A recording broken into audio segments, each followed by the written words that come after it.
करम विधात के हाथ में कन्हैया से मिला जाते हमारा तो मंगल तियल कान के है याद सोना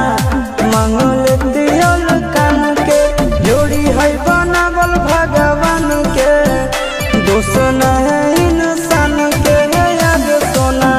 दोष न है भगवान के जोड़ी है बनावल भगवान के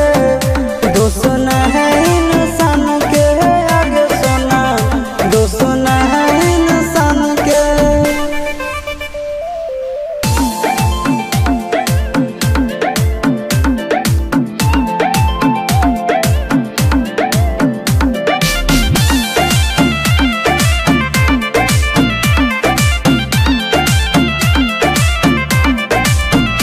आगे तोर नहीं कसूर नहीं हमर कसूर गे दोनों के कैला का ऊपर वाला दूर गे